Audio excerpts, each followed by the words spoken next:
Ladies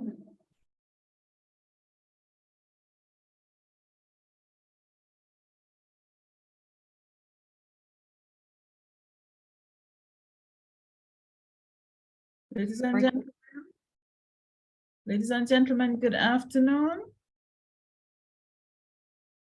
Good afternoon. Hey, Leslie Ann. Good afternoon. Good afternoon, Lavon. So we're going to Good get afternoon. started. Good afternoon, Mrs. Rose Parks. So good to see you. Thank you very much for joining us and for being so generous with your time. So ladies and gentlemen, good afternoon and thank you very much for joining us. It's 1 minute past 2 and I'm the kind of girl who like to start on time. Okay, so if you come to my class at 5 minutes past the hour, you're going to miss the first 5 minutes. So I'm Marcia Roy and I am the Director for Graduate Studies and Research here at Mona. And each year we try to present information that we think would be very useful to our students. And sometimes we ask our students and staff, you know, what are the deficits so we can decide what information to present to them. And one of the issues that have been coming up is plagiarism and referencing. So this is our information session on plagiarism and how to use EndNote to do referencing. So we are very happy to partner with the library and we have a real relationship with the library these days because just yesterday we were doing the 3-minute thesis. And the 3-minute thesis is a competition where PhD students present their thesis in just 3 minutes and we time them. And then we have a cross-campus competition and then there are prizes for that competition. So can you imagine having a 300-page document and having to waddle it down to just 3 minutes? But it was very exciting. We have some really good PhD students here at Mona. Few weeks ago, we also partnered with the library. The Office of Graduate Studies and Research also partnered with the library to do the PhD upgrade seminar, and that was also very, very useful. And then this afternoon, we're partnering with the library again to do to deal with plagiarism and referencing. So I want to thank Jessica and her team at the library for always partnering with us. It's very useful. So Jessica, this is a real relationship now because we've been on dates 3 times. You know, this issue of plagiarism is a very emotive issue, especially now that we have AI and we're dealing with ChatGPT. But also this morning, Mrs. Rose Parks, who is here with us, Mrs. Rose Parks is the senior assistant registrar at the Board for Graduate Studies and Research. We were in 2 exam irregularity meetings, inquiries this morning because of issues with plagiarism. And so we thought it would be useful if we just get together and talk about the issues, give you some information about the regulations, what plagiarism is. Many of the issues that we see have to do with referencing. And so we are going to give you some information on referencing. Then you will have opportunities to have conversations. And Marjorie, what many people don't understand is how emotional this issue is. When I have to sit in this desk and I have to look at those documents and I have to decide whether it's plagiarism, level 1 or level 2, and always at the back of my head, I have what the consequences are. If there's an exam irregularity that goes on your transcript and that's a permanent record, it doesn't change, okay? So somebody looks at it and I don't know about you, I'm from the country and they're just going to think that you're a dishonest person. In St. Elizabeth, we would say that you're a thief, okay? And you're going to use this transcript for the rest of your life. So just don't risk it. Every evening I go home after these meetings and I have a conversation with my 2 sons. Jesse is doing an MSc in computing. Jamie is doing his CAPE exam, CAPE unit physics exam right now. And in September, he'll be coming here. So I always have these conversations with them because it's such an emotive issue. And I think many people don't understand or think about how emotional these things can get. And you know, the head that wears the crown, it's really very challenging. It's a huge responsibility to decide and then to write, especially when you know what the consequences are. So ladies and gentlemen, we're going to ask you to have an honest conversation this afternoon about plagiarism. You want to know what plagiarism is, you want to know what the rules are, you want to reference properly so that you don't get into problems with plagiarism. So that's my introduction. We're going to start with Mrs. Rose Parks, and I'm telling you, when I get into problems in this office and I call Marjorie, she knows that I'm in problems and I need an answer, and she's always very happy to help discuss and work things through. So Marjorie, we are very grateful that you would come and spend this time with us, just talking about plagiarism, because I guess you would see all of the cases, wouldn't you, from all the campuses? Right. So we're very happy to have you. Thank you for your time. I know how crazy busy Okay. your office. Thank you very much, Marcia, for the invitation, and thank you for the gracious welcome. I am going to say that I have been impressed with how the Mona Campus Committee for Graduate Studies and Research, and even the Mona Association of Postgraduate Students, have been fervently sensitizing students about plagiarism over the years. And so I'm just taking this opportunity here this afternoon to just give you a refresher training, because I believe that you are well grounded in the principles of how to avoid plagiarism and identifying plagiarism. But at the same time, I figure that the regulations look daunting in terms of the density and the complexity and all the little actions that take place underneath. So it is my duty this afternoon to go through them, and I hope you won't be too bored. I tried my best to make it digestible, and so I hope that this will be an informative session for you. So I am going to begin by giving you an overview of from whence we came. In 2001, many of you may recall, or some of you may recall, I think some of us are students here, so you're new, that plagiarism was represented as a form of cheating in the 2001 regulations for graduate diplomas and degrees. The definition mirrors the one that we use today, which is referred to as the unacknowledged use of another person's intellectual efforts and ideas, as well as the failure to use the referencing conventions in use by the university. The rapid accessibility to information on the internet, along with the fervent encouragement of the then Dean of Social Sciences, Mark Figueroa, galvanized Academic Board Mona to commission the writing of a policy on plagiarism to cater for different categories of plagiarism, from the mild to the severe. Hence, the initial decision was to establish 3 levels of plagiarism: isolated or borderline as level 1, repeated or extensive as level 2, and pervasive as level 3.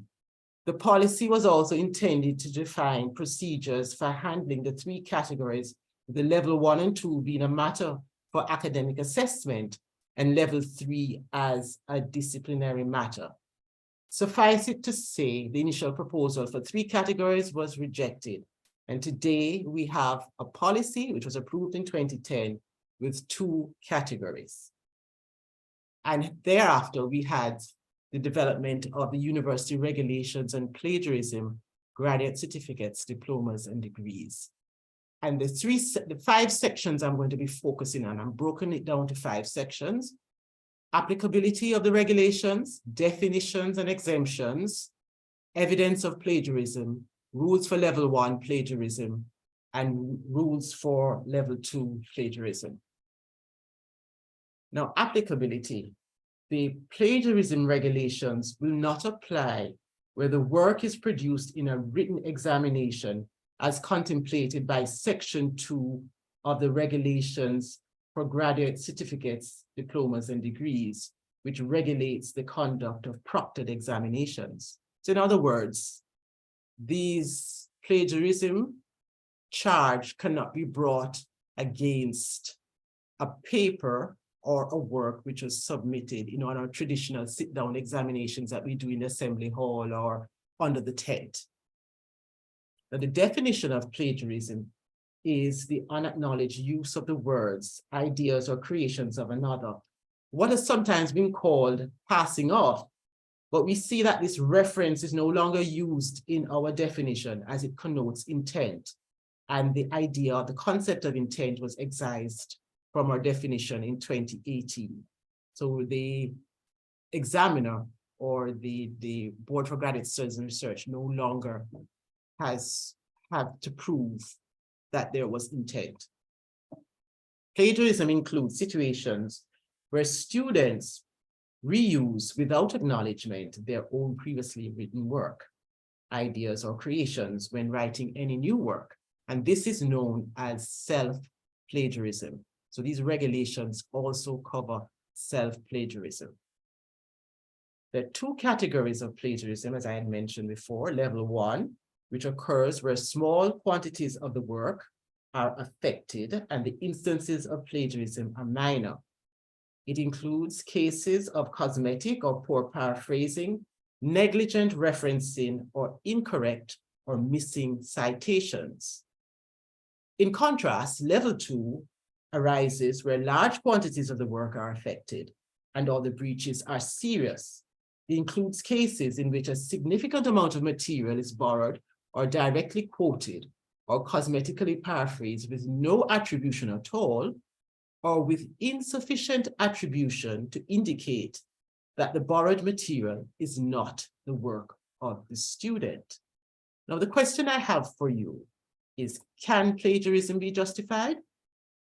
Regulation 3 provides that plagiarism may be justified by the standards of the relevant academic discipline, where the unacknowledged use is required for presentation purposes, the work for evaluation requires producing a result by teamwork for joint credit, regardless of the level of individual contribution, or the task set or undertaken requires the use of artificial language such as computer programming.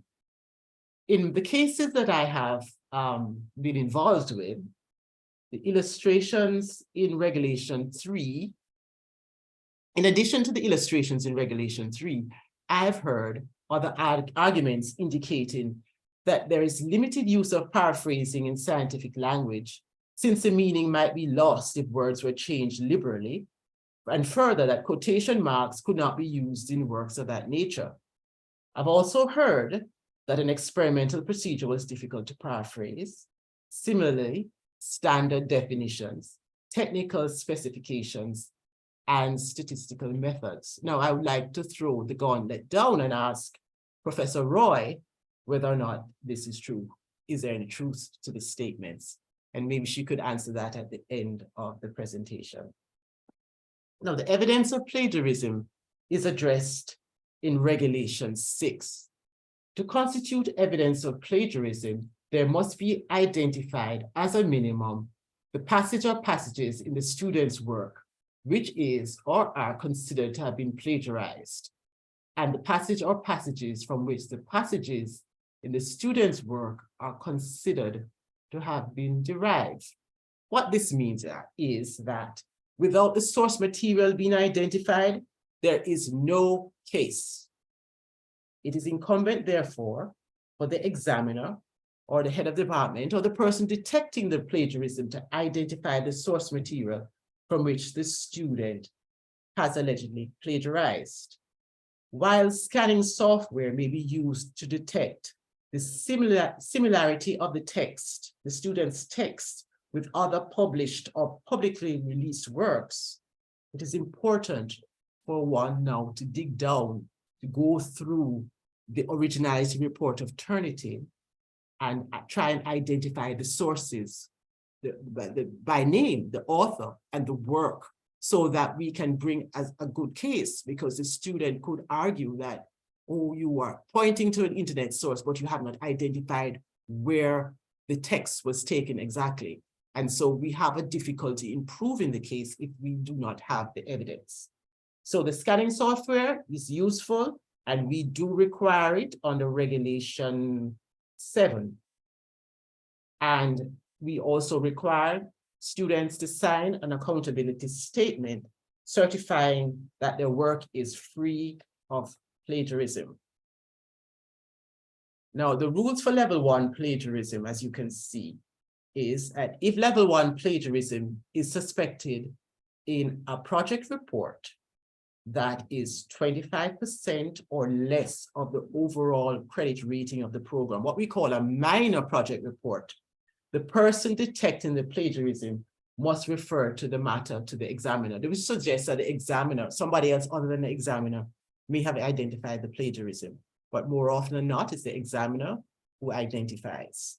And so he will consult or refer the matter to the second examiner and say, what do you think? Do you think so and so? In the case of a thesis or major project report, the person identifying the plagiarism must refer the matter to the Director for Graduate Studies and Research, who here at Mona is Professor Marcia Roy. If the examiners confirm, I've jumped. If the examiners confirm that this report contains level 1 plagiarism, they shall proceed to mark the report, but take off marks for the offense. The maximum number of marks which can be deducted for plagiarism, level 1 plagiarism, is 25%. Of course, other marks can be deducted for other inadequacies that may be found in the text. So what happens after the report has been marked? The first examiner has a duty to inform the campus registrar of both the evidence of level 1 plagiarism and the mark that has been awarded. In turn, the campus registrar has a duty to notify the student of the examiner's findings and the result. Now, the rules for level 1 plagiarism in respect of theses and major project reports are there for you to see in Regulation 14. If the director considers that level 1 plagiarism has been identified, and I can't read my slide very well, has been committed as charged, the director shall return the submitted work to the student for revision and resubmission within a period determined by the director, but which may not exceed 1 year.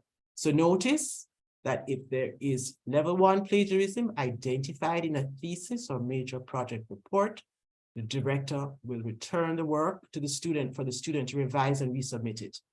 And the maximum period in which they can do the revision is 1 year. The outcome and the penalty levied shall be reported to the Board for Graduate Studies and Research and the University Registrar, who will inform the student of the outcome of the assessment and the penalty levied. Rules for level 1 plagiarism also continue as far as the appeals against the charge and appeals against the penalty. In terms of the minor project report, that is the report that is 25% or less, the student may appeal to the head, the first examiner, or the Director for Graduate Studies and Research. In the terms of appealing against a charge of level 1 plagiarism in theses and major project reports, the student may appeal to the Board for Graduate Studies and Research, and the appeal is heard on paper or correspondence as we have on the file, as on the regulations.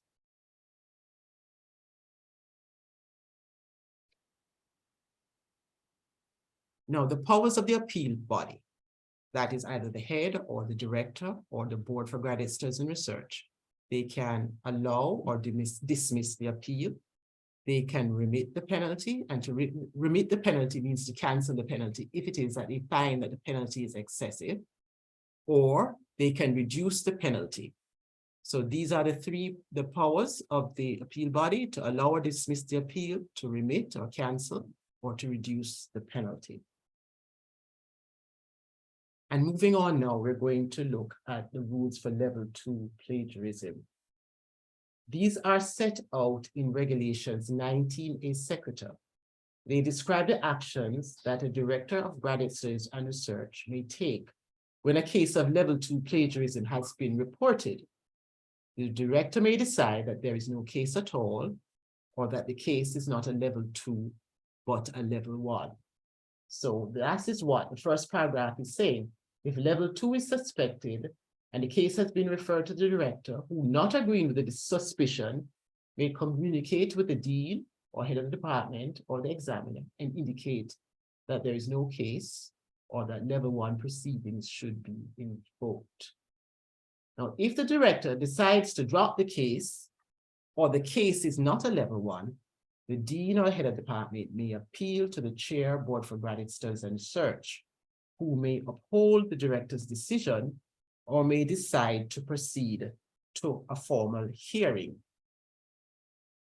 If, however, the director agrees that there is a case to answer, the university registrar shall be informed, will then advise the student of the charge and other relevant persons, such as the examiner or the dean or the head of the department.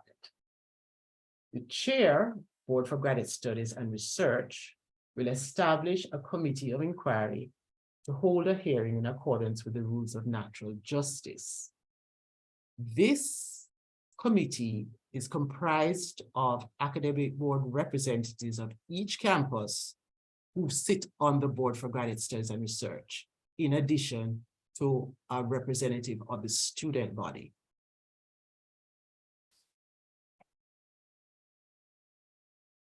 The Committee of Inquiry, having conducted the hearing in accordance with the principles of natural justice, that is to say, the student was given a right to be heard before an impartial tribunal.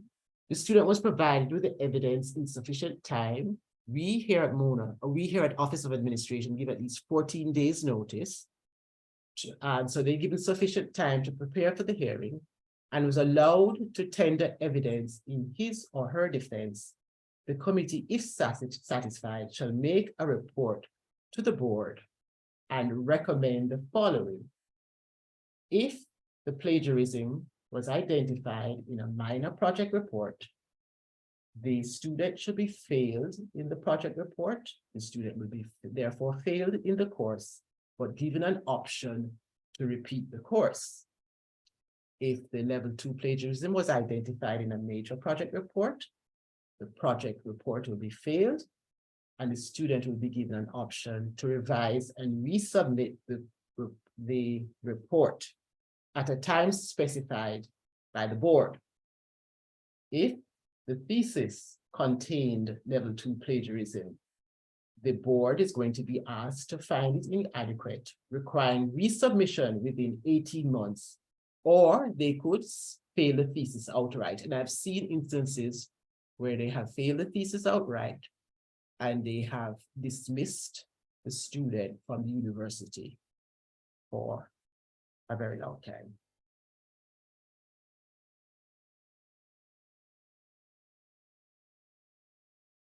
And the severe penalty that I alluded to a while ago is important for you to note the dire consequences that you may be excluded from the further exams for such period as it may determine, as the board may determine, and that is what we call a suspension, or they may recommend to the academic board that the student be dismissed. Very serious charge, very serious consequence, so it's important that we are very careful in avoiding plagiarism. We learn how to cite, and the library is going to be introducing that to you as soon as I am through. There are other outcomes where the committee does not agree that the case does not rise to a level 2.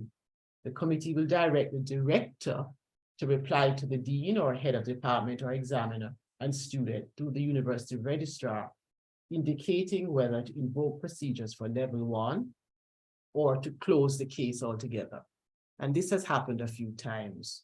So the committee, is one in which they look at the evidence carefully. That's why it's very important to have evidence. They look at the evidence carefully and they sit through and they say the Turnitin Similarity Index has picked up a lot of common words. And once you remove those common words and phrases, you find that the similarity index is not as high And then when we have done the examination to look at the sources, we look at the sources and see that it is not as serious as it is. The board, the committee of inquiry will, of course, rule to say that it's procedure. A level 1 is a reason or there's no case at all. Under Regulation 38, the student may appeal to the Senate. Now, this is a flow diagram of what the rules look like in action. It's not meant for you to read it because I don't think I can, zoom in to give it to you, but this is what happens. Level 1, where we start, the student submits work and it shows what the director does, whether she sends the faculty office to have it vetted, or if she suspects level 1, she does X. If she doesn't, she does Y. And there are steps of appeal by the head of department, or whether it's level 2 and what happens. So this is what we look at. This is how it is represented, the actions that we take and how the regulations actually are applied with respect to plagiarism. So that's just there for you to note. And in summary, I want to just reiterate that the plagiarism regulations apply only to work submitted for assessment and evaluation outside of the invigilated examination environment. Plagiarism, for a charge of plagiarism to be laid, there must be at a minimum evidence of the source document from which the students allegedly plagiarized. A finding of level 1 plagiarism, which is defined as a minor breach in small quantities of work, is dealt with in the assessment process. In other words, it is a teachable moment. It is a moment in which the student will learn how to enhance that aspect of the teaching and learning. It's not punitive in that. So it's not a disciplinary matter, which is level 2, which is defined as a major breach involving large quantities of work. And the procedures for hearing the matter should be in accordance with natural and constitutional justice, which the court in Flanagan and University College Dublin observed. The court stated that plagiarism is the most serious academic breach of discipline. Therefore, the procedures to be adopted must be reasonable, and they must approach those of a court hearing. Specifically, the accused, that is a student, must receive in sufficient time to prepare a defense, the details of the precise charge in writing, and the basic facts alleged to constitute the alleged offense. The student must be allowed to be represented by someone of his or her choice, which may mean allowing the student to have, just as the committee is entitled to, a legal representative, especially if the consequences of the hearing are likely to be serious. And last, but not least, the student has a right to ask questions of witnesses, to call his or her own witness, to make statements and submissions. These are the rules of natural justice. And here I end my presentation. Any questions? Thank you very much, Mrs. Rose Parks, and you're right on time. I love that. So, you ask if you can have plagiarism. Can plagiarism be justified in scientific writing? And my answer to that would be yes. Just imagine, if you're using a mathematical formula, then yeah, you would use it as is. Also, sometimes when you're writing the methodology describing your research, it's hard to find, multiplicity of ways to say it. Like, how do you light a Bunsen burner? For those who don't know what a Bunsen burner is, it's an open flame in the lab. You turn on the gas and you strike the match, or we use a flint and you light the Bunsen burner. That's the only way to do it. So sometimes those things are allowable, and we understand that. So yeah, sometimes in the scientific writing, it might be justifiable. I see Delia, you have your hand up. Yes, I do. Thank you. And thank you, Marjorie, for that presentation. I have a question in terms of well, plagiarism, yes, but okay, I'm reading now, I'm doing my MPhil PhD.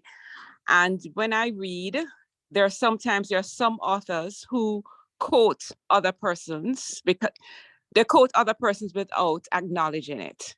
And I'm thinking, if I was a person who just wrote from that particular author, say Jim Brown, and Jim Brown had quoted Mary Stevens about a particular aspect of the work, however, never acknowledged it. And I quote Jim Brown and Mary Jones, the person who Jim Jones had quoted was the original author. My question is, if I'm to use this person as my reference without recognizing that they had actually plagiarized, is there a penalty on that? Because if you go through the scanning process or turn it in, you may see that the other person that actually is the owner of this idea. That's my question. And my answer would be that yes, that would be plagiarism, because that is the ideas and works and creation of another. I was told, I did my LLM 2 years ago, and I was told that I needed to go to the primary author. I cannot just quote the secondary author. I needed to go, even if the secondary author had quoted the primary, I needed to go and read for myself what the primary author was saying. That was what I was instructed when I was doing my. I understand that going to the primary author, but the person, because I've seen it where persons, because I remember reading an article and I'm like, this is familiar, but the person never made references to the persons who they quoted.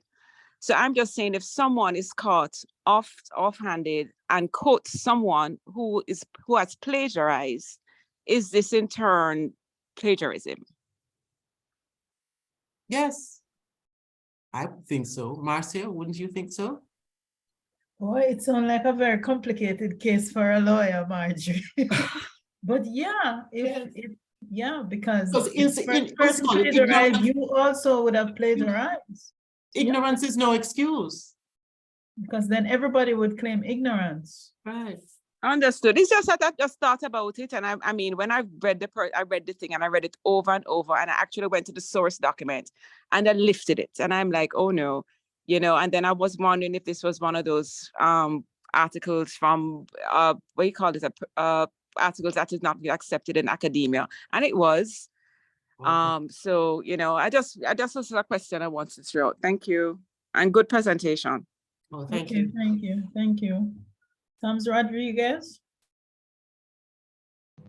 Okay, thank you and good afternoon. Thank you for your presentation, Mrs. Rose Parks. Yes. Just to follow up on what Delia is saying, if Delia is quoting from that document that plagiarized, right? But she's not quoting it word for word. She has internalized, paraphrased, and given a reference. That reference. Right. And there's no evidence that she could use to say, okay, this really was coming from another source. So she assumed that this author was the original source. How is that plagiarism? I can understand if she took it verbatim without quotations and referencing. I could see how that is plagiarism. Right. But if she is digesting it, rephrasing it, and referencing it, how is that plagiarism? Well, having given us the context, explain that she has digested, paraphrased, and then referenced, I would say that she's in good stead, that she has not flouted the rules. Oh, but there might be an error in the referencing because the first person made an error, so yeah, but it wouldn't be plagiarism. What I tell my students, once you read a scientific document and you're going to write about it, put it away in a place where you can't see it and then express it in your own words, because you're always tempted. Sometimes they say it so nicely, you're always tempted just to keep it like that. But put it away, man, and you can't see it and write it in your own words. That's what I advise them. That's right. Thank you. Okay, thank you. So I don't see any other questions. Thank you very much, Mrs. Rose. That was wonderful. And your LLM showing. All right, so now we're going to move on to Ms. Sadler, who is a librarian in the Systems Unit Mona Library, and she's going to talk to us about plagiarism again, information on plagiarism. Ms. Sadler?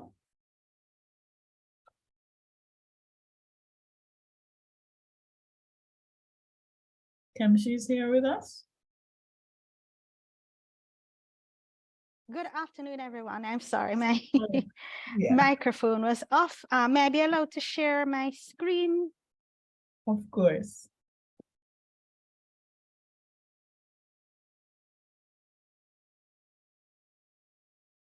Thank you. Great. Okay. I'm going to focus briefly on plagiarism from the library's perspective and the role that the library plays in the process. And as I think everyone is aware that the library really plays a very critical role in supporting the learning, teaching, and research process of the university and really of any academic institution. And so we have in place resources and services which will help to ensure that the academic integrity of the institution is really preserved. And so one of these, when you look at it really, are the citation guides that we have, the citation management tools such as EndNote, and the various information sessions that we offer throughout the course of the year. So as we begin, I just want you to look at this image for a minute. And when you look at the terms that really start pop out of you, you're seeing words such as fraud, cheating, stealing, right? So when you look at plagiarism, in essence, we're looking at theft, and we really are looking at using someone else's work and passing it off as our own, whether it is done accidentally or whether it is done deliberately. Now, the Encyclopedia of Social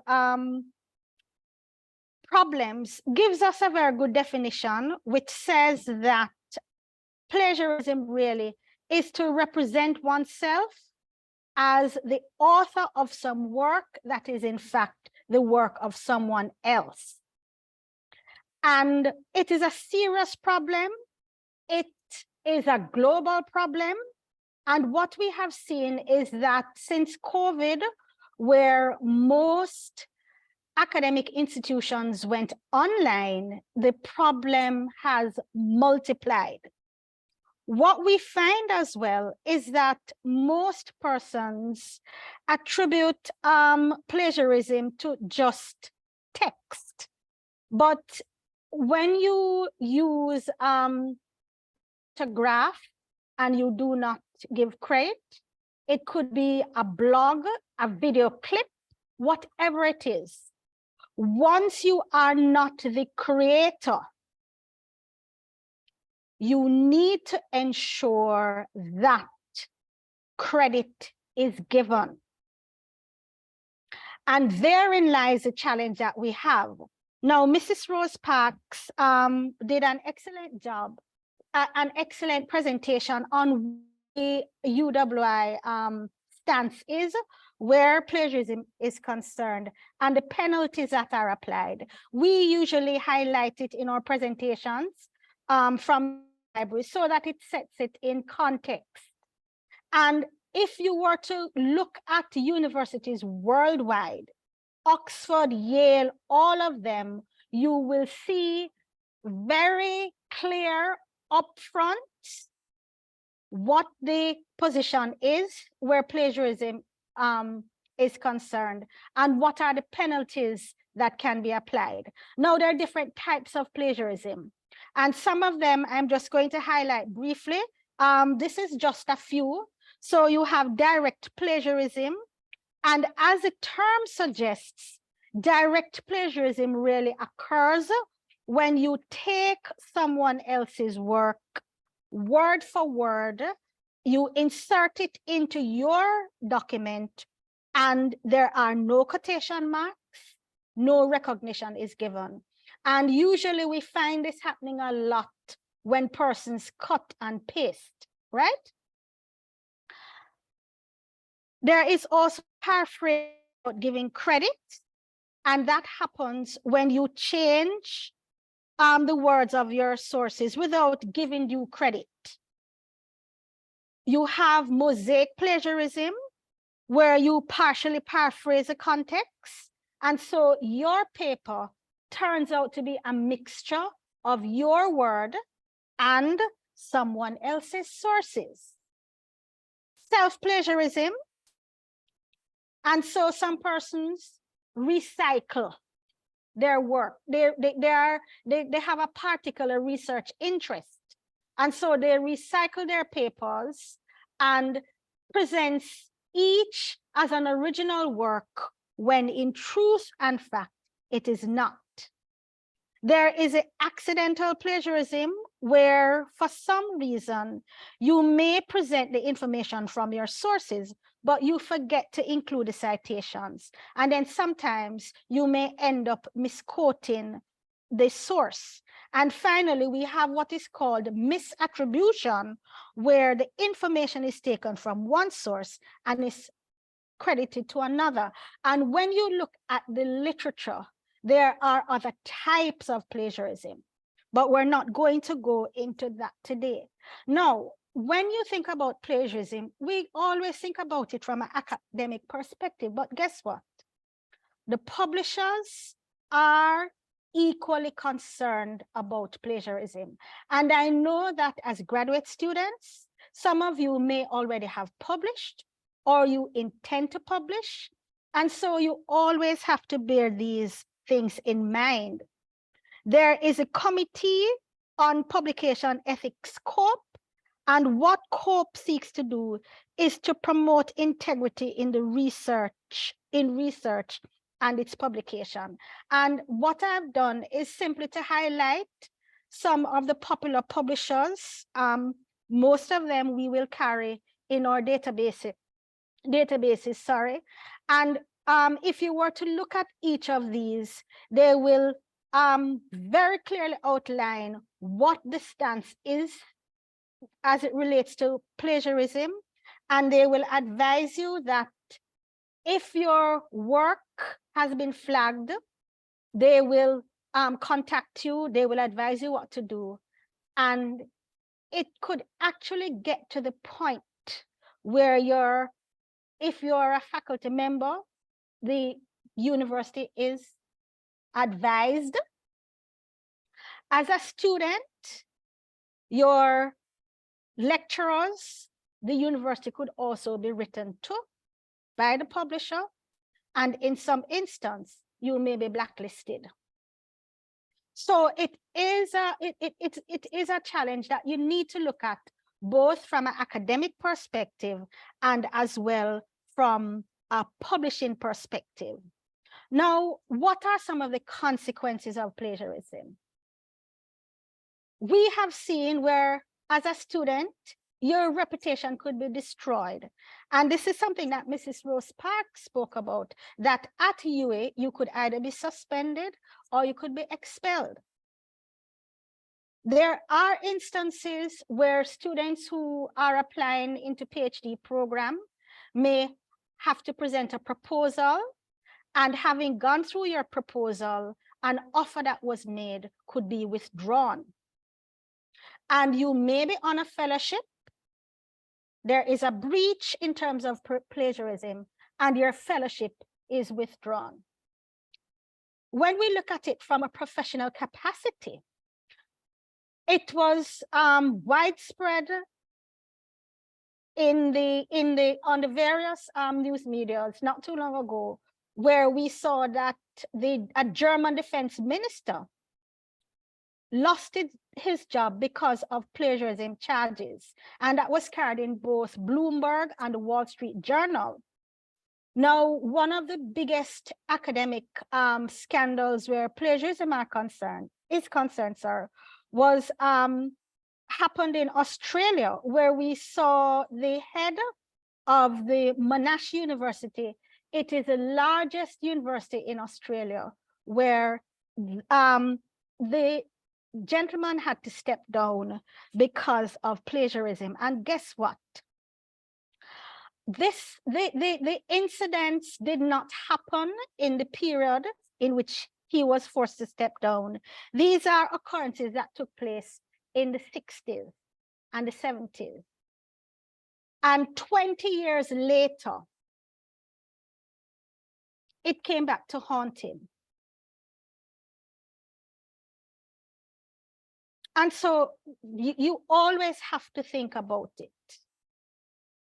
And some persons you may be preparing your thesis, and for some unknown reason, something may slip through the cracks, but there's always a possibility that it will come back to haunt you. There are also legal implications. And so when you breach copyright, you may have challenges. And then you have to look at the monetary implications. So is it something that you're going to be sued for? And will you have to make a payment? Are you going to lose a fellowship? Are you going to lose a scholarship? So you have to look at it from a broad perspective. Now, academic institutions globally, as well as publishers, really have had to look to see how they can detect instances of plagiarism. And this is usually done to facilitate the investigations so that the verifications can be done. And these are just some examples of some of the software that is in use. So we know that at UA, Turnitin is being used. There are some institutions that are using SafeAssign. ArcXIV, I hope I pronounce it properly, that is used primarily in the scientific field. And then you have C and Authenticate is used a lot by the publishers so that they are able to tell at a glance the extent to which the work is original. And that is the key word, that your work should be original. It should not be a cut and paste of somebody else's work, or you should not be presenting other person's ideas as your own. Now, these are some questions that we ask, and you can think about them. There may be differences of opinion, but some persons may say that they really didn't understand. And so we talk about lack of knowledge, poor note-taking, and over-reliance on the ideas of other persons. A lack of confidence. Some persons don't think they have good writing skills, and so they lack confidence. And oftentimes, because you lack confidence in yourself, you over-rely on somebody else's work. Unfortunately, from the literature, it happens because some persons are maybe a bit lazy. They don't want to do the groundwork, to do the research, do the reading, do the analysis, break it down into their own words and put it together. And we all know what happens when we're stressed, that we don't always take the time to do the research and write in the way that we ought to. Some persons may say, hey, there are no penalties. They have never looked at the regulations. They don't understand what the penalties are. And some persons may say, well, I've done this all my life. I've gotten away with it. So, hey, poor time management skills, and that we can all understand, because we're all trying to balance. You're trying to balance work, you're trying to balance school, you're trying to balance a family, and you may be balancing other things. So sometimes poor time management skills come into play. And when you have a deadline to meet, you may not give it the attention that is required. And some persons as well, the research skills may not be at the place where it should be to ensure that you're taking your notes properly, you're doing your in-text citations properly, you're writing down the references properly. So all of these can be problematic. And then we look at a lack of understanding of the different citation guides. Now, it is very important, it is critical that we understand what the citation styles are. And so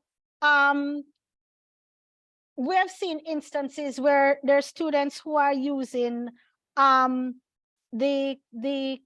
MLA. They need to understand, I'm using MLA, yes, but what edition I'm using? MLA is now at the 9th edition. So if you're going to be using the MLA, what is it that you're going to be using? Are you using the APA?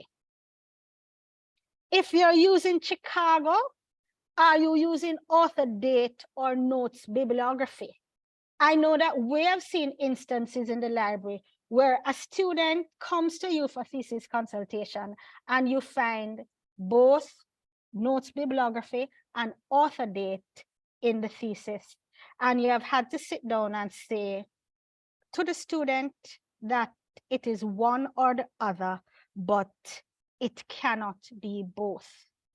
Each citation style has its own nuances.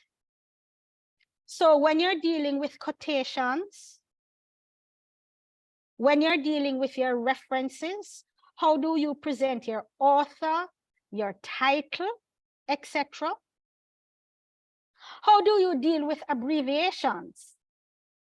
And we think of things as simple as a comma and a full stop and a colon. All of those must be clearly understood. Now, the library plays a very critical role in the process.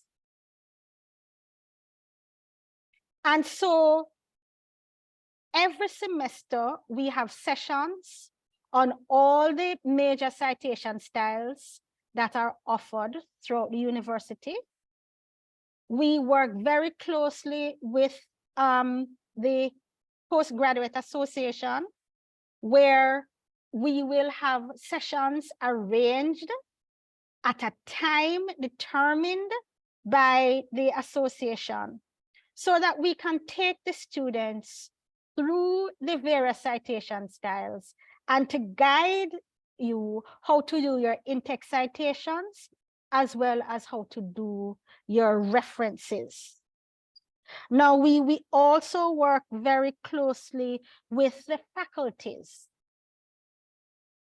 And so we always welcome invitation from the different faculties to participate in your graduate seminars, where once again, we will take you through the different citation styles.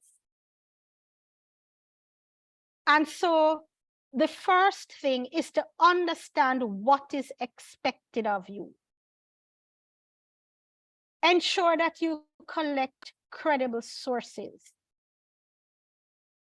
And when we encourage you to use credible sources, we will encourage you to make the library your first port of call and to make ULink your first port of call. ULink has a feature that will guide you on how the various citation styles are to be presented. Make your notes very carefully. And so you know the rule of thumb is when you are using a direct quotation, you need to have the page number. If you do not have the page number, you cannot use the direct quote. And something that had been mentioned earlier is the use of secondary sources. The rule of thumb also is that as much as is humanly possible, you should go to the primary source. And so you should avoid using secondary sources, and it should be used only in instances when the primary source cannot be located and that source really adds value to your paper. And when in doubt, you are expected to cite. Now, there are different citation management tools, and citation management tools, these are very important because it aids in the management of bibliographic information. And we know that preparing your thesis can be daunting because we do the consultations and we do the thesis scrutiny. So sometimes when you have 10, 15, 20 pages of references to go through, it can be very daunting. And there can oftentimes be a certain level of confusion. So what we encourage you to do is to use a citation management tool that allows you to organize and keep your reference in a single space. And these tools, they can be used for journal articles, your books, other sources where they integrate well with UILink. They also integrate well with other databases. For those persons who use Google Scholar, they also integrate well with Google Scholar. They also allow you to manually enter information as well as to edit. Now, the citation management tools have what we call a plugin, and this allows you to integrate the citation management tools with Microsoft Word, or it could be Google Docs, OpenOffice, etc., whatever it is that you're using. And they can also be integrated with other research software. You can organize them using folders, and very importantly, you can share them if you are working together as a team. Now, at the UA, we are using EndNote. There are others such as Zotero, RefWorks, Mendeley, etc. But we are going to introduce you to EndNote. And for those persons who are not yet familiar, it is available in one of the databases which a library subscribes to, and that is a Web of Science. We are currently at EndNote 20. EndNote 21 was recently made available, and that will be available to us when our subscription is renewed. So once you have a new renewal, then EndNote 20 will be available to you. So what I'm going to encourage you to do is to really, for those of you who are not yet familiar with the library, to become familiar with the library, to make the library your friend, for want of a better word, to listen out for when we have the various sessions on APA, Chicago, MLA, ACS, etc. To visit us, because we will do one-to-one consultation, and you don't have to wait until you are ready to write your thesis. We will do one-to-one consultation with you to take you through the different citation styles, to ensure that your in-text citation is done correctly. And we will also work with you to ensure that you understand how your references are to be presented. And so that was my brief presentation. as Mrs. Nelson will do a practical demonstration of EndNote. So are there any questions? Thank you very much, Audrey. That was very good. Any questions, ladies and gentlemen? See, that's how good you were. There is a question in the chat, and Anisha, the West Indies and Special Collection is opened on a Saturday. So, if you drop your email address in the chat, I can send you a direct email address for the WNSC, that in the event you need to make contact with them, because they're open on a Saturday. And I know if you alert them in advance, they will pull the resource that you need and make it available for you.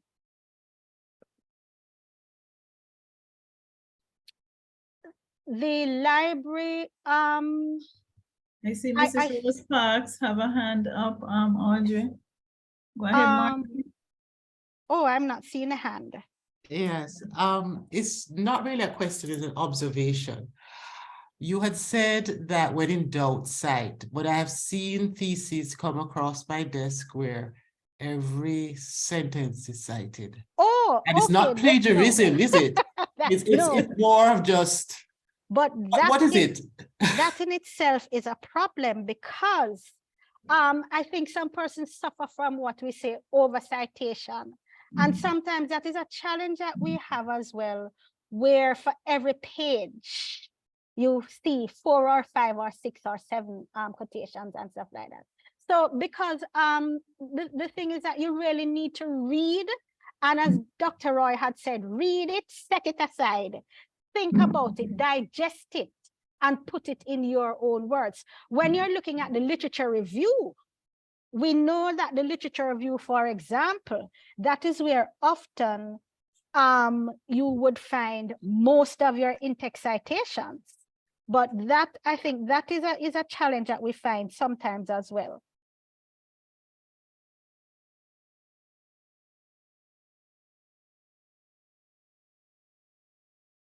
Sorry, Tracy, go ahead, please.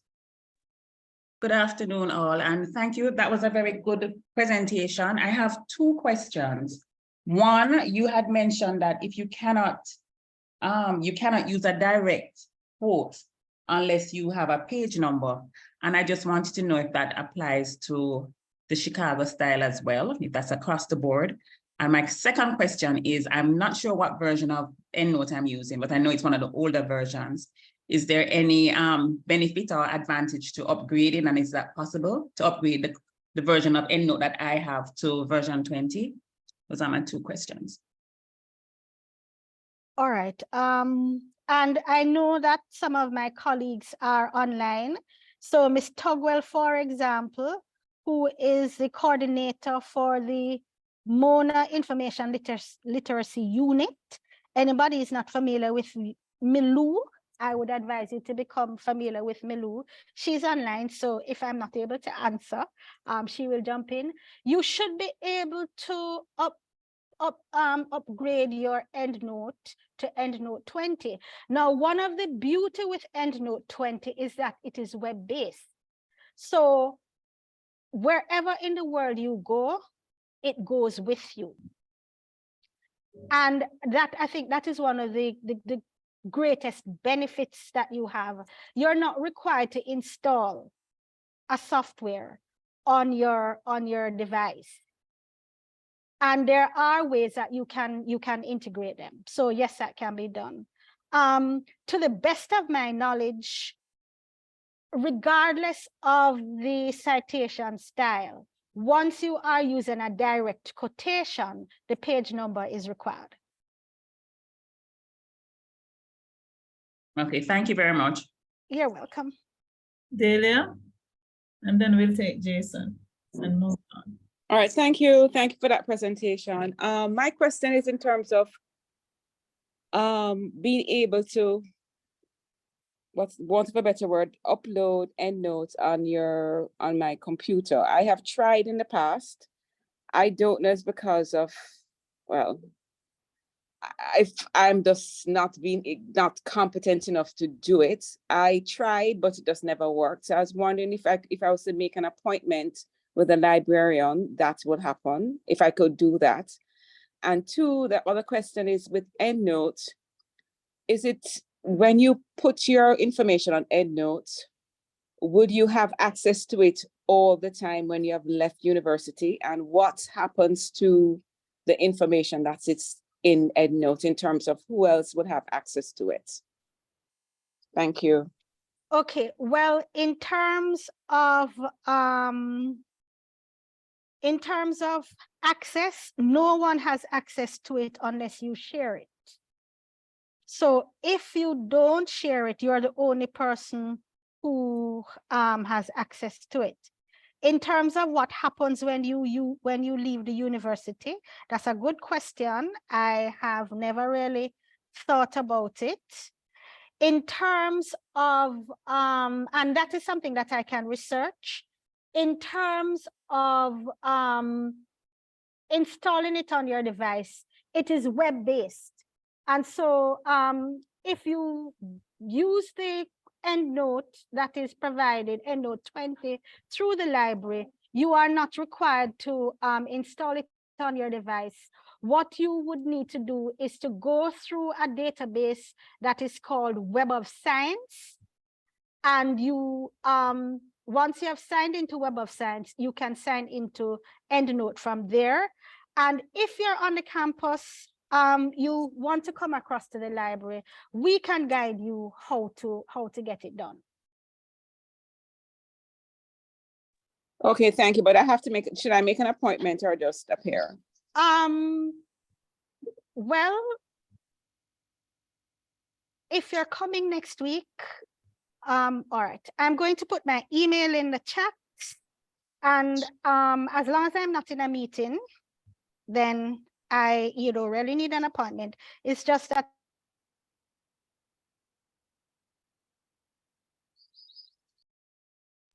You're muted. Sorry, no, I was saying that what I will do is to send you some steps that you can follow, including how to integrate the plugin, how to integrate the EndNote plugin with your Microsoft Word, if you're using Word, and then I will give you my email address so that if you want to get in touch with me, you can do so. Most times I'm in the office, except if I'm at a meeting. And I'm sure there are some other of my colleagues who will help you as well. So there is my email, and you can drop me a line and I will send you just a one pager with some brief instructions.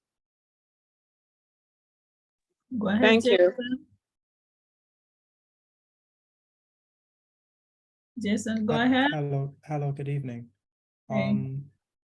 I joined the session late, but I'm sure that I heard that I usually do this if I take the time and I rewrite the quotation or whatever I need from the journal in my own words.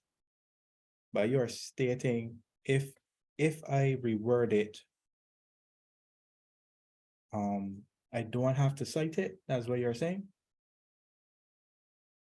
Because I probably will fall into the category of over citation, because you speak about plagiarism so much.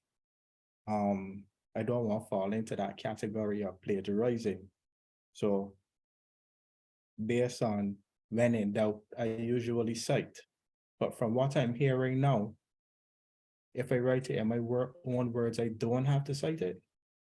No, Jason, that's not correct. You're taking somebody else's idea and you're expressing it in your own words. Then it's their idea, it's not yours. So you do have to cite it. But I'm sure you just said. So what to do then for avoiding over citation? Avoiding over citation. Well, I'm a scientist, so I might get my information from 5 or 6 different sources. So this paragraph of ideas might have come from 5 or 6 different sources. So I'm not sure. Yeah, Audrey, go ahead. Right, and I was saying that sometimes there are different ways to do it. So as you said, Prof, if you have 5 or 6 authors with the same idea, usually you group those together. But Yeah. I know that sometimes when you look at some person's work, you look at 2 or 3 pages, and you don't see anything that has come from them, right? So I see what you everything mean. that you see Yeah. belongs to somebody else. So how have you taken that and analyzed it, and what is it that you are putting forward for yourself? Oh, yeah, I understand now. There's nothing in there that belongs to you. You're just regurgitating what everybody else is saying. And that would not be appropriate for a thesis. Jason? And That's good. sometimes, although the library is not involved with Turnitin, sometimes when the students submit their documents through Turnitin, they may come to us and say, here is my similarity report, and the similarity report is very high.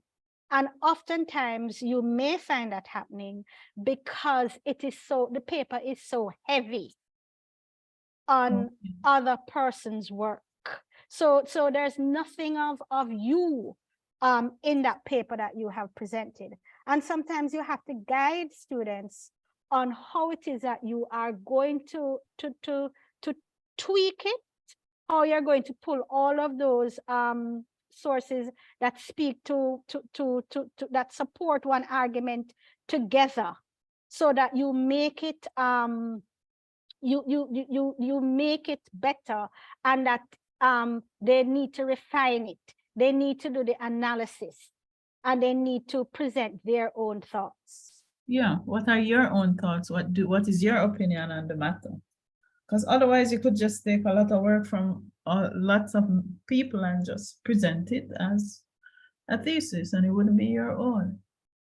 Jason, that's good?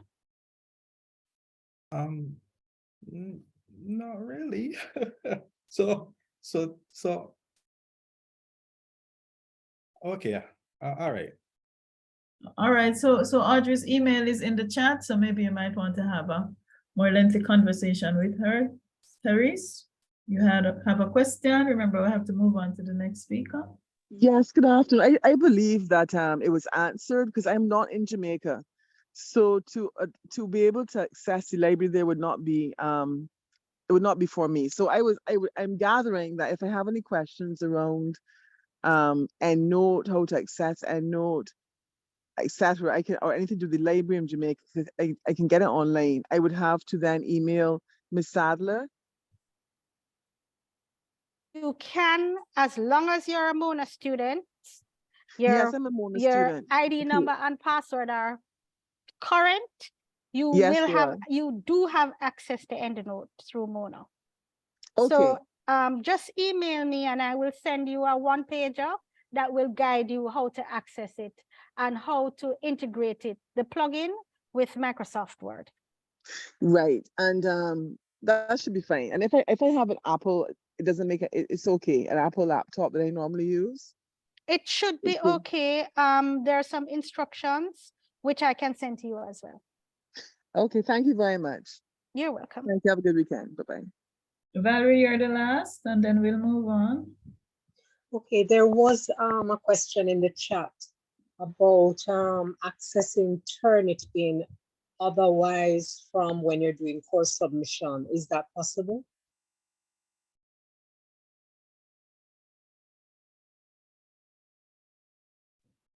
There was a question about, say that again? Turnitin. Yeah.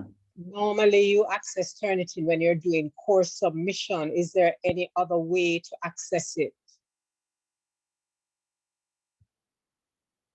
You can access Turnitin whenever you need it.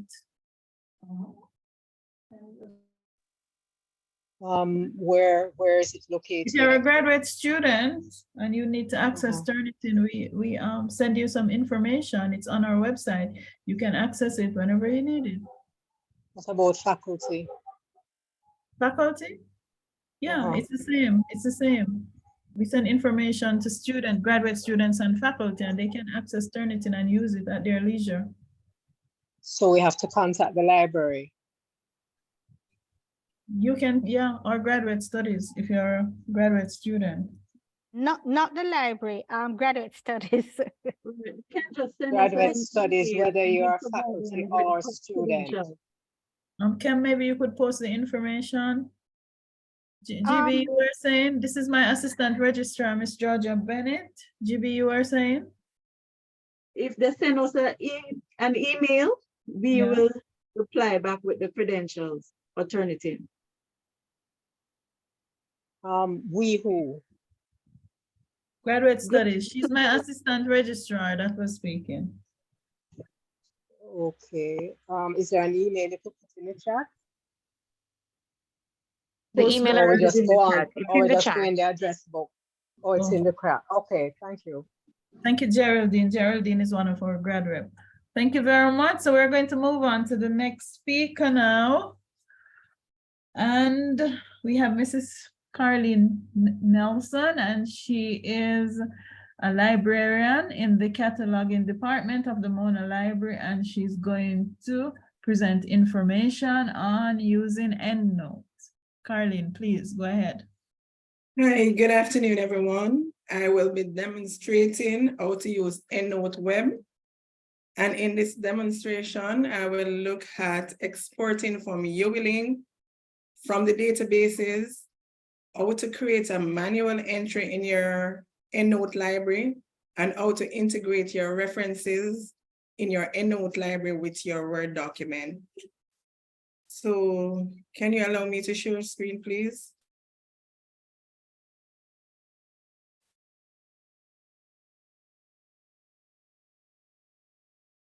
Mrs. Nelson, you can go ahead. One share screen, okay.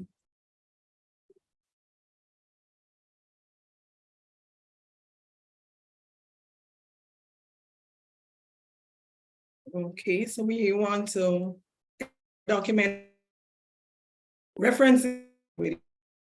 So we libraries.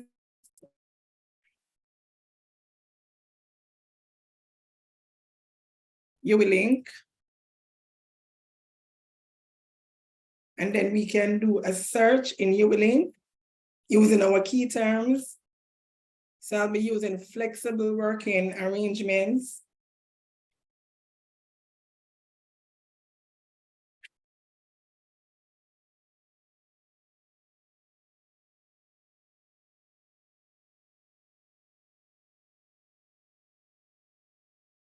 When we have our results, we can now export to our EndNote library. We can export a single item or we can export several items.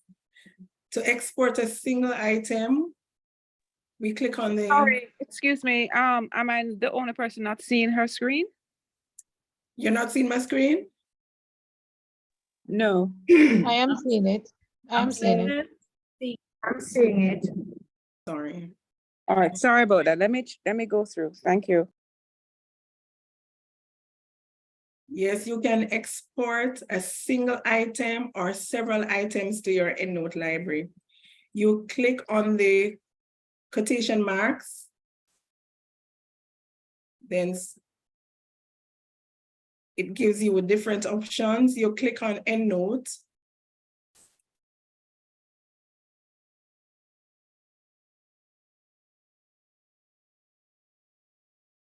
And here you will be given the option to sign in or to register if you have not yet registered.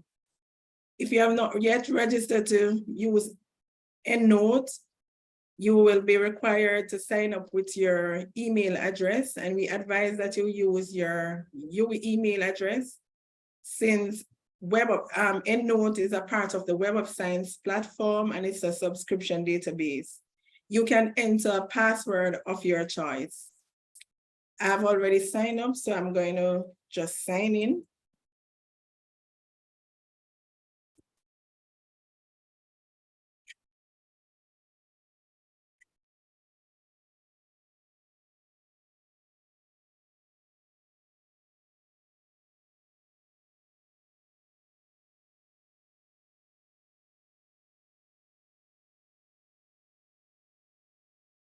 And here it tells me that I've imported one record, and if I click on my references,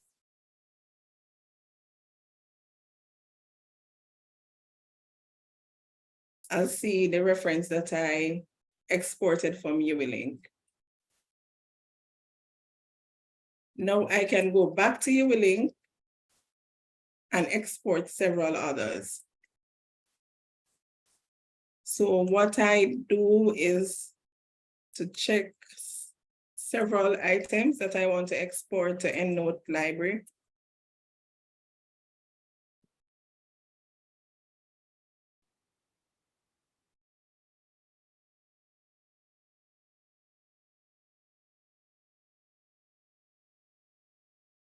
And then I go to the top of my screen, click on these three dots. Again, click on EndNote. And it tells me that I've imported 6 items. So if I click on my references, I'll see that I now have 7 references in my EndNote library. I can also add references to my library manually, and most of our government documents, those we will need to add manually. So to add those manually, you go to collect.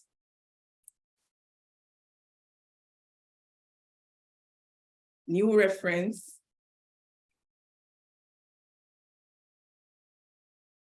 And it will give you this form for you to fill out. You first select your reference type. What type of item are you referencing? I'll be doing a book, so I select book. And on the first line, you'll type the name of the author. Planning Institute.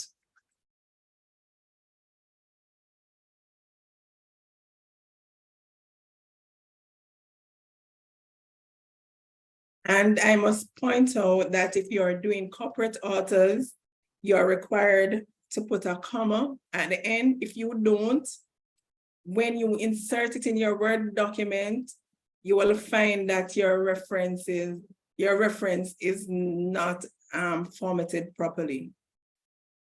So we go down and we fill in the title.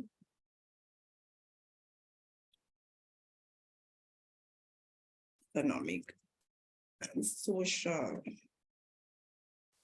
survey.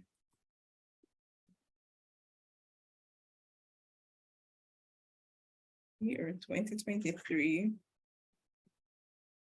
And essentially, in completing this form, for when you're doing the manual entries, you will need to know what are the different elements that you will need to fill in.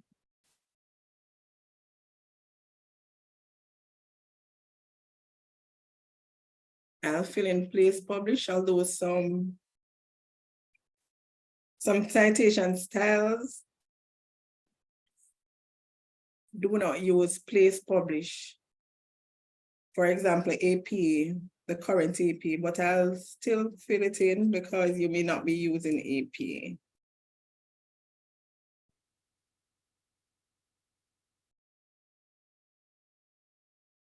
And we need a publisher.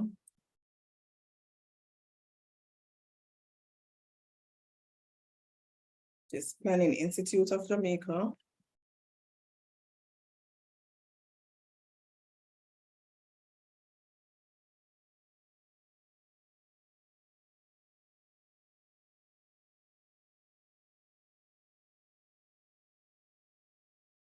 And then we save this.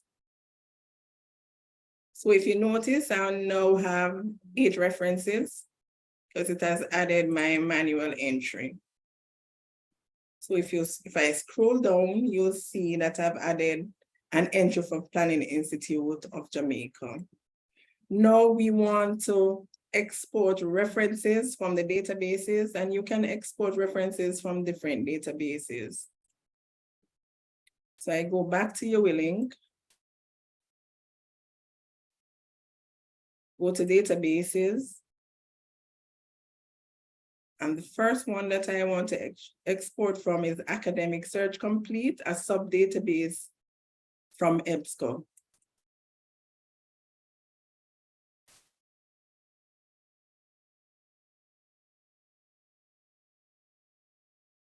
And if you are using UWLink off campus, you'll be required to sign in.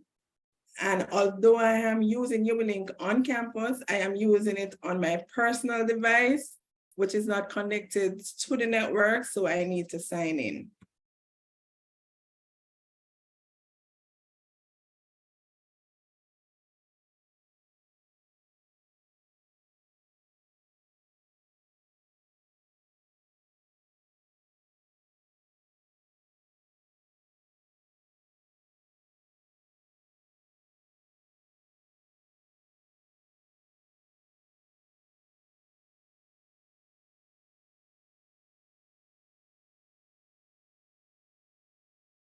There we have EBSCO, and I can use the same search terms, flexible working arrangements,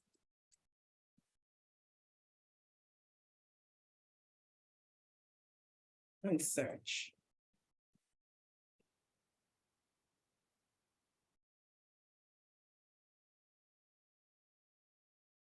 And I can add an individual item to my EndNote library or several items. So I can add this one. So I go to this plus sign and I add it. Before I do that, I'm adding them to my folder. My folder now, before it had no items, but now it has one item because I've added that one, see there? So let me go back and add several items to my folder.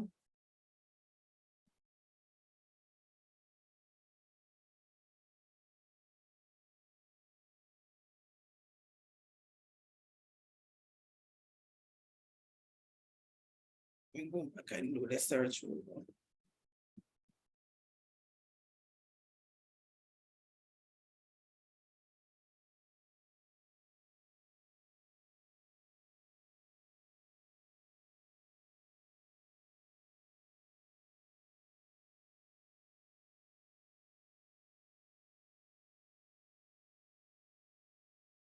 All right, so I can add several items. So I click on this plus sign beside each item.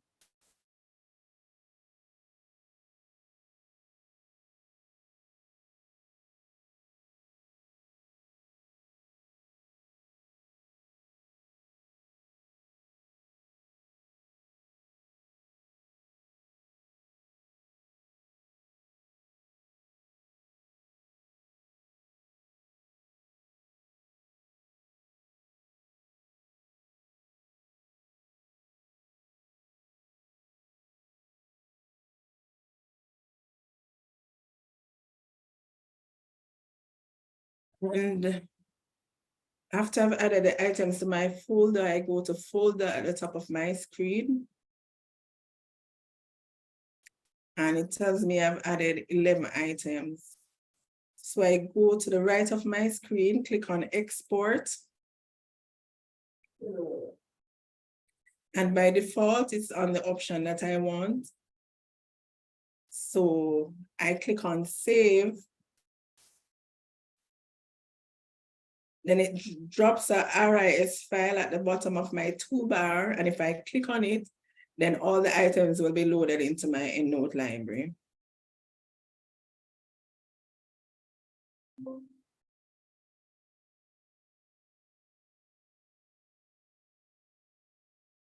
if I go back to my library and I click on my references, I still have 8.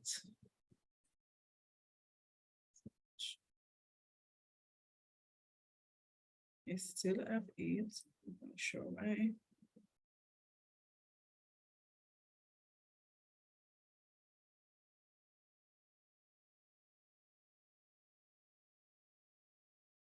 Let me do it again. I'm not sure why it's not loading automatically into my library.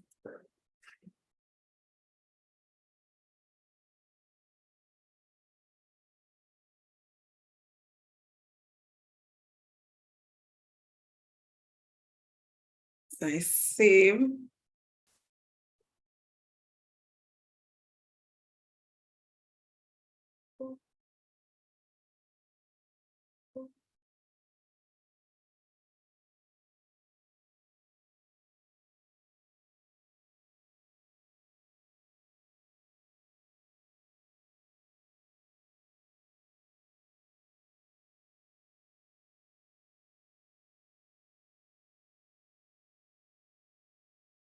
Right, this database isn't working as it should, so let me go to another database.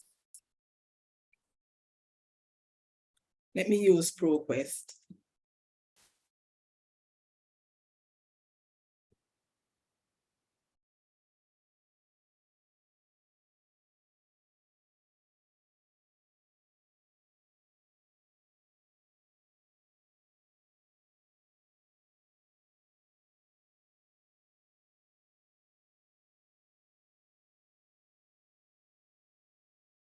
I do the same search in ProQuest.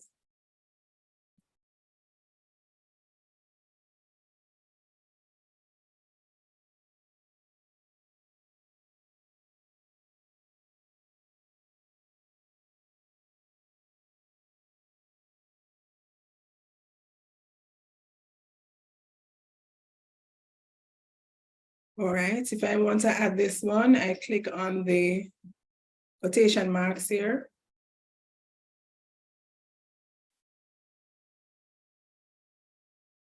Click on EndNote.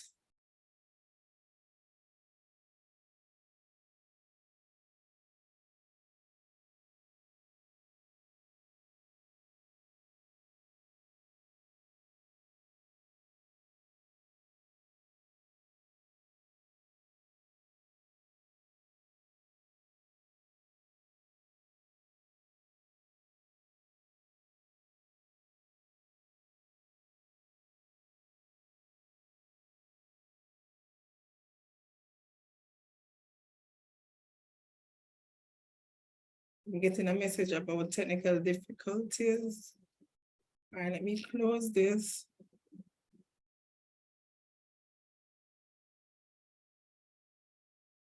I'm going to go from the library's own page instead of viewing and see if I have better results. Mrs. Nelson, Yes. go back to EndNote, please.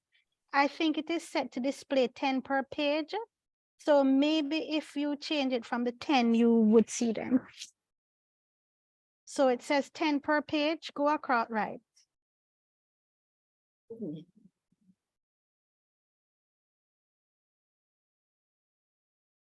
Still showing 8. I'll go to the library's page and do it, the library's own page and do it from there.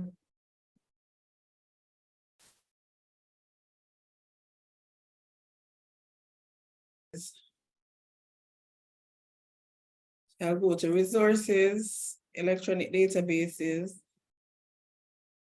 EBSCO, academic.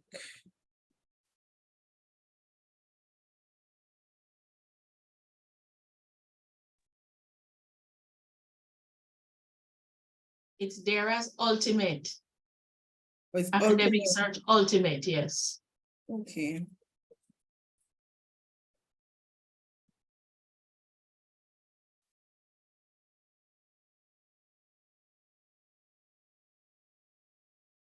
flexible working arrangement.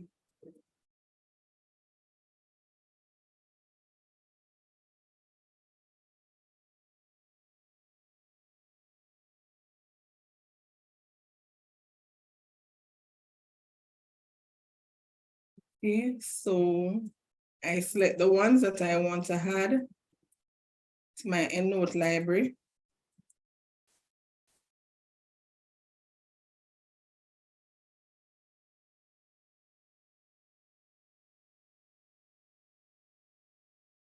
I go to my folder at the top, click on export.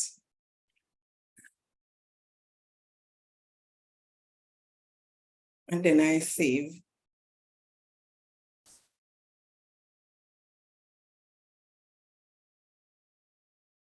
Mrs. Nelson, there's also the option below that says direct export to EndNote web. It's right below the one that you're on. It choose this one. Save.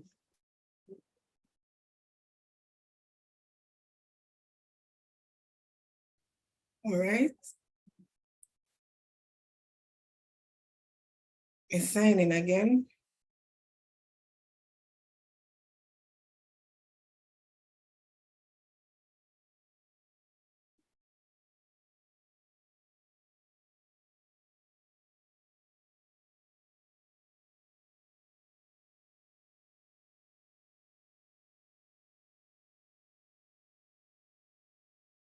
Right, so it's say that I've imported 5 records. So if I go to my references,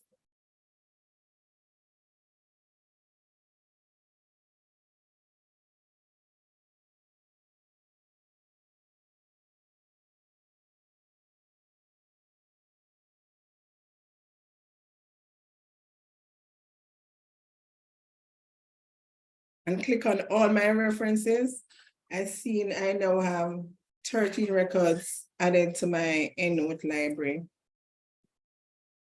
I can also export from PubMed. So let me go back to the libraries page.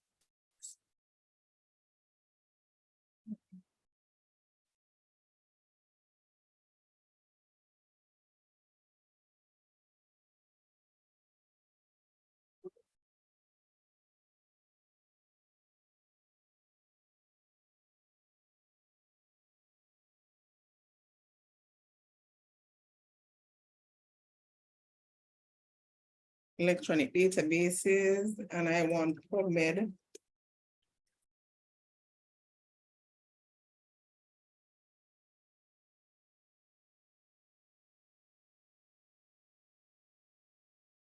So I use the same search term, flexible working hours. I search. And I can select the ones that I want to add to my EndNote library.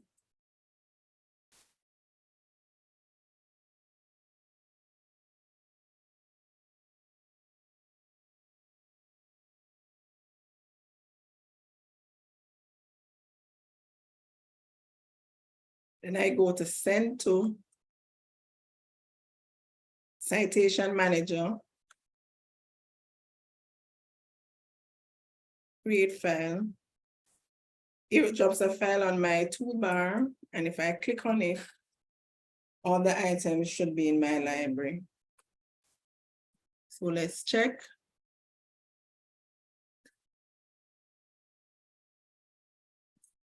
Too many EndNotes in there right here.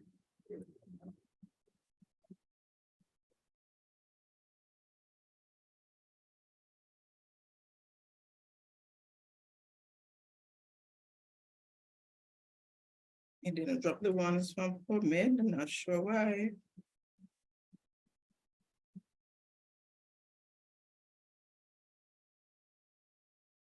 All right, let's work with what we have in our library. So we can create groups after we have added references to our libraries, sorry.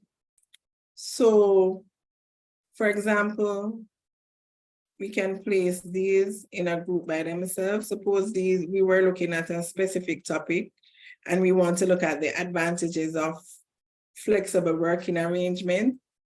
We could put these references in a group by themselves. So after we have selected the items, we click on new group. Then we name the group. It could be advantages.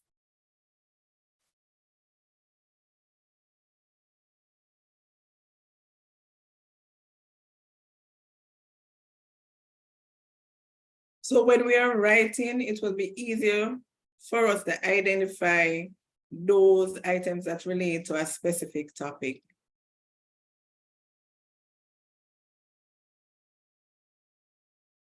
We could create another group. Let's place these in a group called disadvantages.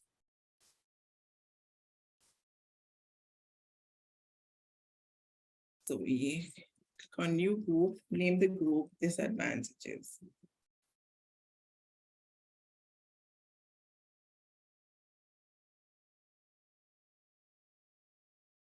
That's okay. Now that we have references in our library, we can generate a quick bibliography. So we go to format, click on bibliography.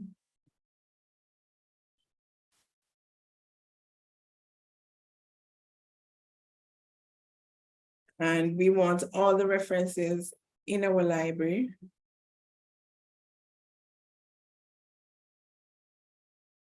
In this quick bibliography. And we need to select the style that we want it to be displayed in. So we want APA 7. So we scroll down to find the style that we want.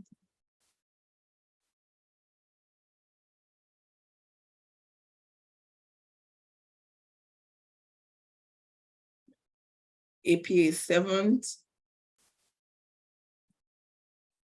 And for the purposes of this demonstration, I want to display it in rich text format.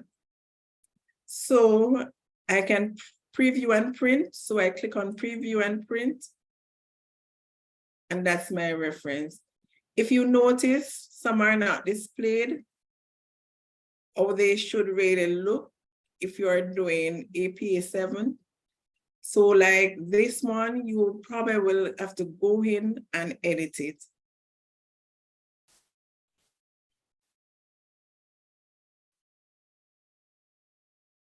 So we go back to my references. And there was one that we need to edit, this one. So we click on it.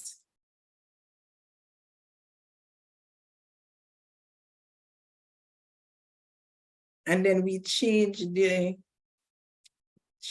here, because if you notice, it's in all caps. So sometimes, they are entered into your willing, when you export them to your EndNote library, they may not be looking the way you want them to look. So you will have to go in and manually fix them. But nonetheless, all your references will be in one place. So EndNote helps you to organize your references in one place. We can also add references to a Word document. And you will need the Cite as you write plugin. And you can go to downloads and download the plugin. You have a plugin for Windows and you have one for Macintosh. I already have the download, so I can just go and insert references in my Word document. And in the interest of time, I have created a Word document. So this is my Word document. And I want to enter, are you seeing my Word document? Yes, we are. We're seeing Yes, it. All right, so I place the cursor where I want to enter the reference. Then when you download the plugin, you will have EndNote on your toolbar. So you click on EndNote.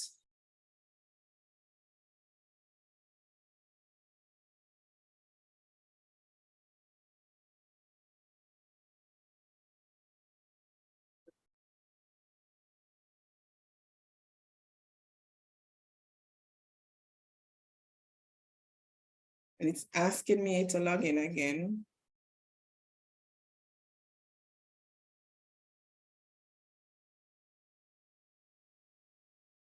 I don't think your cursor is at the bottom. What did you say, Ms. Kim? I'm not seeing that yet. I think your cursor is up in the middle of it. Yes. Yes, that's where it is. I want to enter a citation right here. So when I click on my EndNote library, it now gives me the EndNote toolbar and I can insert citation. So I go to EndNote.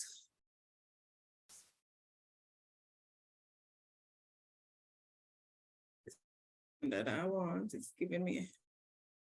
All right.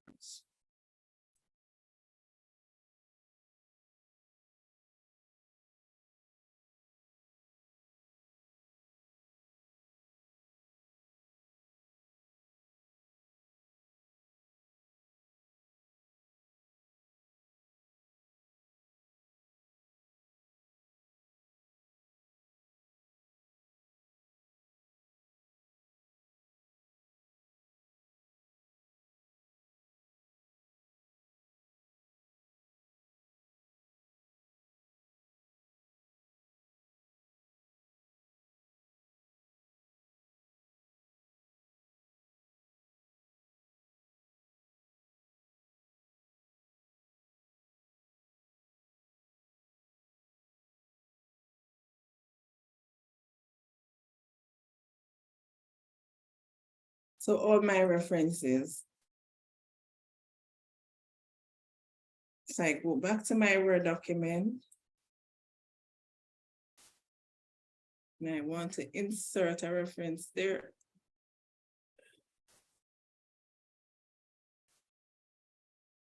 So I want to insert, sorry, this thing is in my way. Insert citation, sorry, insert citation.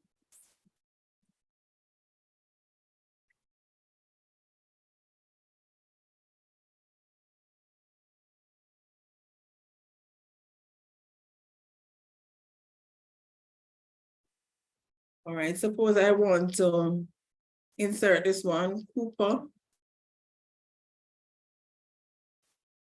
I click on it and I click insert. So here's my reference inserted in the document. And not only that, it starts compiling my reference list for me. Suppose I need to edit this one. I need to add a page number. I go back to EndNote. And I go to edit citation.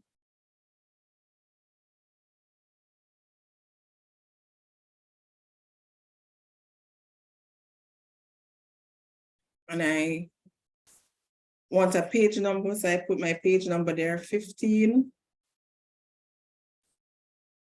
Then I click on OK. And see it has added my page number.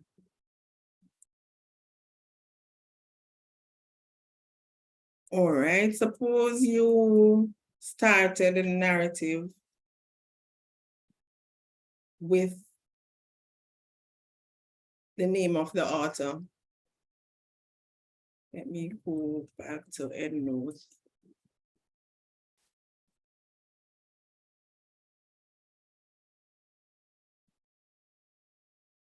All right, suppose you add Russell here, Russell, and you started the narrative with the name of the author, but you want to into a citation here. You put your cursor here. You go to EndNote, insert citation, click on Russell, and insert. If you notice, we already have Russell as a part of the narrative. So we need to edit the citation. So you go back to EndNote.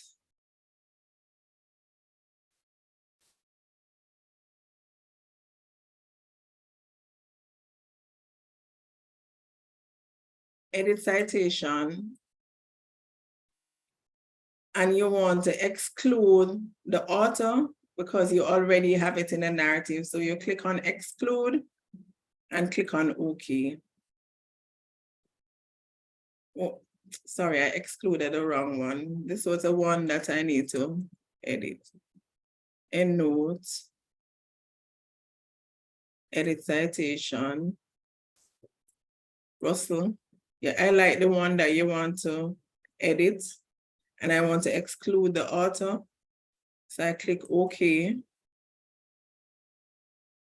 And if you notice, we only now have the year in brackets. And it starts to compile your list. Russell is added in the correct order.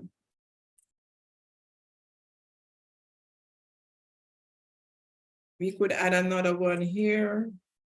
So we go to EndNote, insert citation, select the reference we want to add, and there are references added. And not only has it inserted our citation in the correct place, but it has added the reference to our reference list. So as Ms. Sadler mentioned, using a citation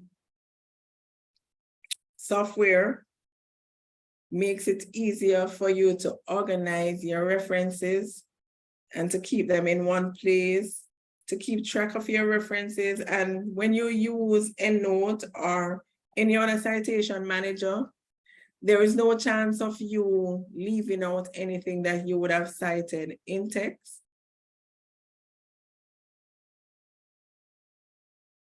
So EndNote is a useful software for you to use, especially when you are writing your thesis with your references of about 10 or more pages. So in a nutshell, this is how EndNote works. And I'm sorry that I was not able to download, I was not able to demonstrate PubMed and ProQuest. But you can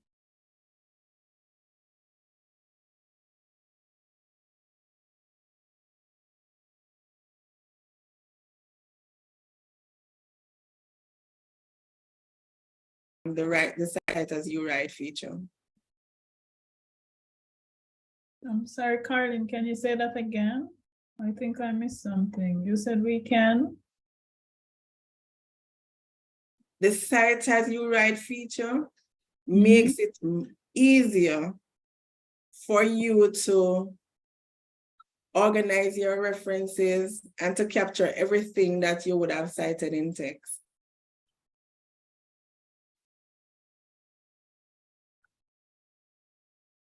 So when you're dealing with a large volume of references, it's so much easier to use a citation manager such as EndNote.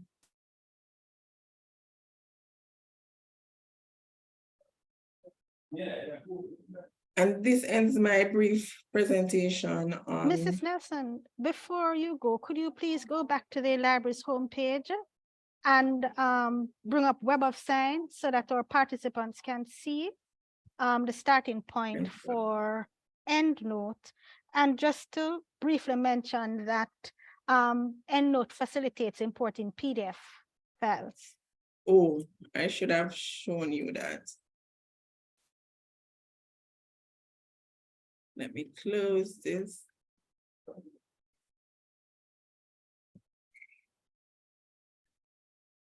All right.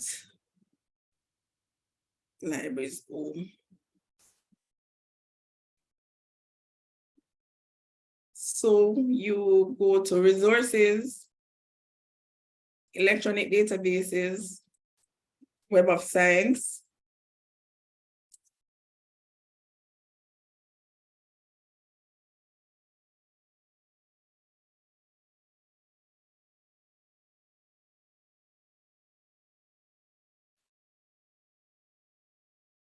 And not only does Web of Science as EndNote, it allows you to check impact factors of journals. So if you click on, it will ask you to sign in here. I signed in already, so my name is there, but there are several products in Web of Science. So if you click on products, EndNote is right there, and you can get your journal citation reports. So if you click, when you go here, it will give you the impact factors, impact factor for the journal that you are using. You can also use Web of Science to search for the number of publications coming out of the University of the West Indies.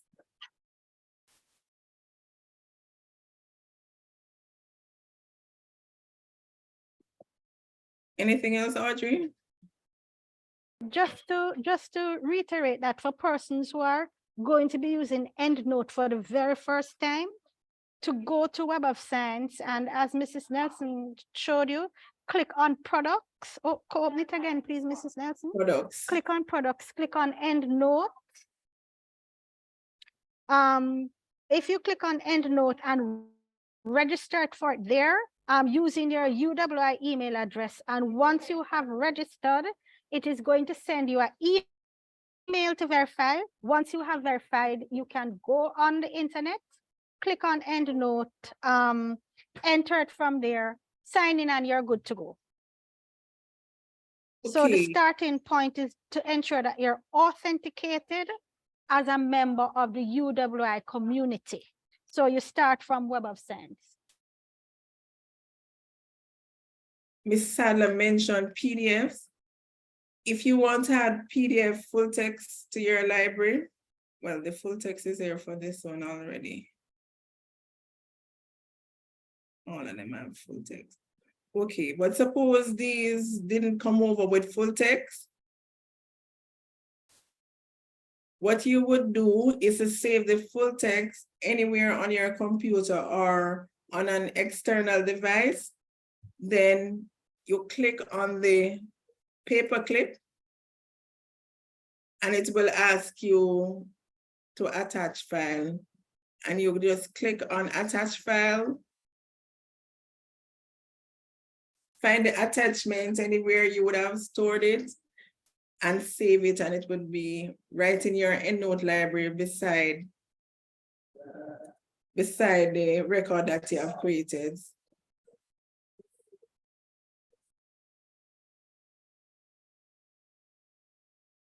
So you would just choose file and choose a file anywhere from your computer and add it to the record. Okay, that ends my presentation. Any other questions or any questions for me?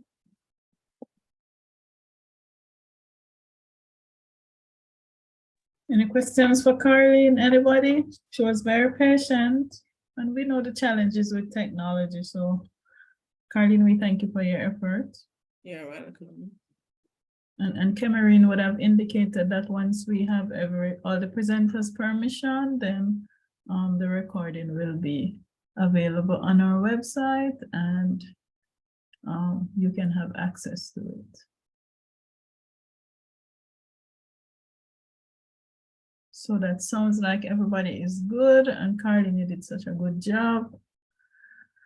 The important thing is to start early and to do it bit by bit. If you're going to be a researcher, that's the best advice I have for you, because it becomes overwhelming if you have to do it at the end. So last chance for questioning before I thank everybody. Excellent. Ladies and gentlemen, at one point we had, I think, maybe 103 participants. It's always very important. The more information we give to our students and staff, you know, the easier it makes my job, the easier it makes Mrs. Rose Park's job, and of course, for Audrey and Carlene, that was also here with us. So it's part of our responsibility to educate our community to make things easier for everybody. And of course, it empowers you to do things better. If you have any ideas about needs, what's the next workshop we could do? What is it that you need? Just reach out to us at postgrads@uiimona.edu.jm and we'll organize it. But I want to thank Mrs. Rose Parks. I'm telling you, I've been at this desk for 2 years, and when I get stuck and don't know what to do, I reach out to Marjorie, and she's always very patient to explain things and get me out of the mess that I'm in. So Marjorie, publicly, I'm thanking you. You know how often I call you. The library is very important. Audrey and Carlene, since we have had the students doing library scrutiny, the quality of our thesis have been much improved. So we really appreciate your effort. Sometimes the library is like a silent partner and we forget that they're there, but we know how important they are. So ladies, I want to thank you very much for coming and sharing with us and being patient with us and answering our questions. And I'm sure you're going to get lots of questions after today. And we want to continue to thank you for your service.